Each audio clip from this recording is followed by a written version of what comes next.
Let's go to John 12:31. யோவான் 12வது அதிகாரம் 31வது வசனம். Is the judgment of this world. Now shall the prince of this world be cast out. இப்பொழுதே இந்த உலகத்துக்கு நியாய தீர்ப்பு உண்டாகிறது.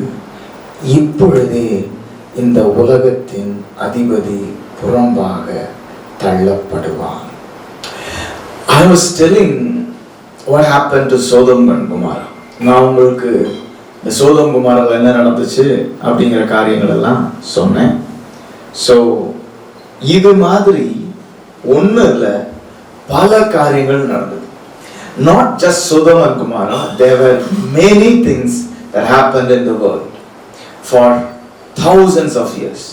1000 100 வருடங்களா, நூற்றுக்கணக்கான 1000 வருடங்களா இந்த மாதிரி அழிக்கப்பட்டாங்க, எழுந்து போனாங்க, மக்கள் கஷ்டத்தில் இருந்தாங்க. Many such things were happening in this world for many years. What is this judgment he is talking about? அப்ப இப்ப பேசக்கூடிய இந்த நியாய தீர்ப்பு என்னது? இப்பொழுதே அப்படிங்கிறார். எப்போ அது? When he is saying now, and he is saying the prince of this world be cast out. இந்த உலகத்தின் அதிபதி புறம்பாக தள்ளப்படுவான். When is this? Who is this? What is the construction? இது எது, எப்போ, யாரு, என்ன? Right? That is what we are going to understand today. Now before we get into certain scriptures for today, let me put a picture before you. இப்போ நான் இன்னைக்குள்ள வசனங்களுக்குள்ள போறதுக்கு முன்னாடி சில விஷயம் சொல்றேன். இப்போ இவ்வளவு பிரச்சனையும் உண்டாக்கிக்கிட்டு இருந்தவன் யாரு? இந்த உலகத்தின் அதிபதி. The prince of this world was causing all this trouble. The people who were dying, the people who went in ways that Sodom and Gomorrah was going, all that was done by the prince of this world. Okay? இந்த மக்கள் இந்த விஷயங்கள்லாம் பண்ணி இப்படி அழிவுக்கு நேராக போயிட்டு இருக்கிறாங்க. சோதோம் குமாரால நடந்த மாதிரி காரியங்கள் இப்படி எல்லாம் போயிட்டு இருக்குது. இந்த எல்லா காரியத்துக்கும் காரணம் இந்த உலகத்தின் அதிபதின்னு சொல்லிக்கிறார் பார்த்தீங்களா, அவர்னால. Why God was so angry on people of Sodom and Gomorrah? Sodom and Gomorrah மக்கள் மேல தேவன் ஏன் அவ்வளவு கோபமா இருந்தார்? ஏன் Sodom and Gomorrah மக்களோட இருதயம் கடவுளை விட்டு அவ்வளவு தள்ளி இருந்தது? Why was God so angry about Sodom and Gomorrah? Why was the hearts of the people of Sodom and Gomorrah so away from God? The reason was this prince of this world. அந்த காரணம் இந்த உலகத்தின் அதிபதி. Okay? Now this verse John 12:31 says, இந்த யோவான் 12:31 சொல்லுது, now is the judgment of this world, now shall the prince of this world be cast out. இப்பவே இந்த உலகத்தோட நீதி வருது, இப்பவே இந்த உலகத்தின் அதிபதி வெளியில தள்ளப்படுவான். Now let's go to Acts chapter 26 verse 18. அப்போஸ்தலர் நடவடிக்கைகள் 26வது அதிகாரம் 18வது வசனத்துக்கு போ.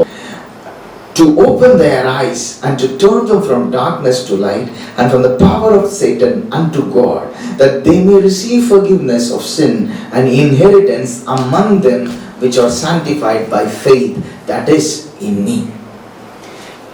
அதாவது அவர்கள் என்னை பற்றும் விசுவாசத்தினாலே பாவ மன்னிப்பையும் பரிசுத்தமாக்கப்படுவதற்குரிய சுதந்திரத்தையும் பெற்றுக்கொள்ளும்படியாக அவர்கள் இருளை விட்டு ஒளியிடத்திற்கும் சாத்தானுடைய அதிகாரத்தை விட்டு தேவனிடத்திற்கும் திரும்பும்படி நீ அவர்களுக்கு உடைய கண்களை திறக்கும் பொருட்டு இப்பொழுது உன்னை அவரிடத்திற்கு அனுப்புகிறேன் என்றார்.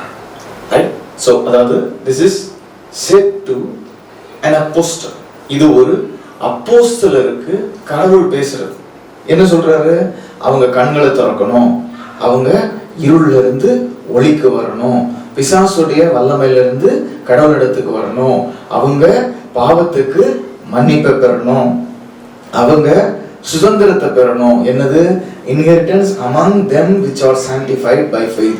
விசுவாசத்தினால் சுத்திகரிக்கப்பட்டவர்கள் மத்தியில் அவர்களுக்கு ஒரு சுதந்திரம் வரணும். இது எல்லாத்தையும் சொல்லும்படி உன்னை என்ன பண்றேன்? அனுப்புறேன் அப்படிங்கிற.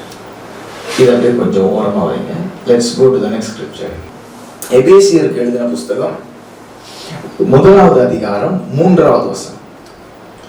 Blessed be God and Father of our Lord Jesus Christ, who have blessed us with all spiritual blessings in heavenly places in Christ Jesus.